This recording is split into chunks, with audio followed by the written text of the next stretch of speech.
On a night the town hadn't witnessed in decades, the storm raged outside Emma's car window. Torrential rain violently beat against the windshield, and the wind howled like hungry wolves. She had been lost for hours, and her phone's map no longer worked on this remote road. Just as despair began to creep into her heart, she suddenly saw a rusty sign swinging in the gale. Blackwood Hotel, just 2 kilometers. She wasn't sure if she was lucky or not, but she had no other choice. When she reached the hotel, she saw a massive Victorian building looming amongst the tall trees. The faint lights in the windows danced like gusts, and the entire structure seemed to breathe with the storm. The main door was made of heavy oak, with an iron handle as cold as ice. As soon as she entered, she found herself in a vast lobby. The lighting was dim, and the air was thick with the smell of old wood and decay. Behind the desk stood a tall man in a dark suit.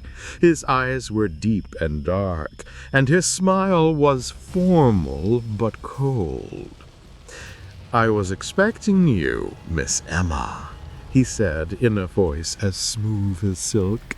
She didn't ask how he knew her name. Something in his voice made her feel numb.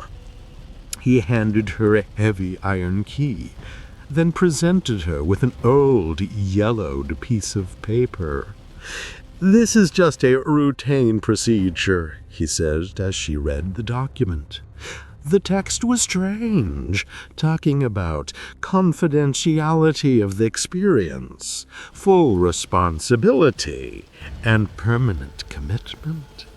When she signed her name, she felt a strange coldness spread through her hands. At that very moment, she heard the doorbell chime throughout the lobby, but there was no one at the door. She looked at the manager to find him smiling a wider smile, as if something wonderful had just happened. "Room 314 on the 3rd floor," he said, pointing toward the dark staircase. "We wish you a stay you won't forget." Emma climbed the wooden stairs that groaned with every step. The corridor on the 3rd floor was unnaturally long and dark, with flickering lamps casting moving shadows on the walls. When she entered room 314, she found herself in a spacious but strange room. The furniture was luxurious Victorian, but dust covered every surface. A 4-poster bed stood in the middle, with black silk curtains. The most disturbing thing was the large mirror in the bathroom. When she looked into it, she didn't see her normal reflection, but a black shadow standing behind her. When she turned around, no one was there. She heard faint whispers coming from the wardrobe. "Don't trust him. He is not what he seems." The voices were like children sharing a dangerous secret. She went to the window to see the garden, and suddenly the curtains moved on their own, revealing a tall figure standing in the rain, staring directly at her room. Before she could scream, the figure vanished. When she returned to the bed, she found her suitcase open, her clothes scattered everywhere. In the closet, she saw something that froze her blood. The clothes weren't just scattered, they were arranged to form a human shape, as if someone had been sleeping there. The whispers grew louder. "He is coming! You must hide!" But there was nowhere to hide. The doors and windows were sealed shut, though she hadn't locked them. As the night deepened, Emma began to explore the room more thoroughly. In a carved bedside drawer, she found an old leather-bound album. Opening it, she discovered photos of previous guests, all young women who looked strangely similar to her. In the first photo, each woman was smiling. In the second, fear showed in their eyes. In the third, their features were distorted, their eyes vacant. The last page was empty, waiting for her picture. The whispers around her became clearer. "You are next, the perfect heir." She tried to use her phone, but the battery was dead, even though she had fully charged it before the trip. The landline in the room was dead. When she tried to leave, she discovered that the door now opened to the same room. Every time she opened the door, she returned to room 314, but with subtle changes. The furniture in different places, the lighting dimmer, the whispers louder. In the mirror, writing appeared in what looked like blood. "Your fate is sealed. Do not run." And something else began to form in the reflection. The image of the manager, but he was no longer entirely human. His eyes were completely black, and his smile was too wide for his face.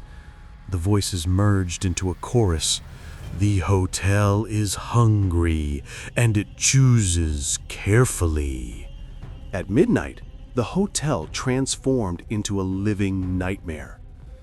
The corridors outside her room stretched into infinity, and doors led into void. The walls breathed, and the floor beneath her feet felt like living flesh. The manager suddenly appeared in her room, though the door hadn't opened. "The time has come," he said in a voice that was no longer human. His eyes were pools of darkness, and his back was bent in an unnatural way.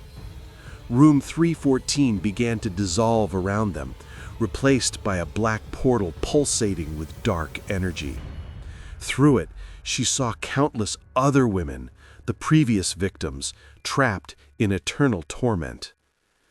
"You are perfection itself," the manager whispered while transforming into something ancient and terrible. "The hotel chooses its new queen." Emma felt her very essence being rewritten.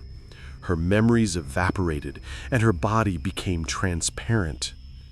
In the final mirror, she saw herself transforming into another ghost in the hotel's collection. The voices cheered, "The Queen! The Queen!" And in the end, Emma no longer existed. Instead, a new ghost stood in the hotel, smiling the same cold smile she had seen on the manager's face. From her room window, she saw car lights approaching in the distance. The next victim was on her way. She whispered her first words as a ghost. "Welcome to the Blackwood Hotel." If this story haunted you, hit like, subscribe, and tell me in the comments what you do trapped in Blackwood Hotel. Looking forward to your next video.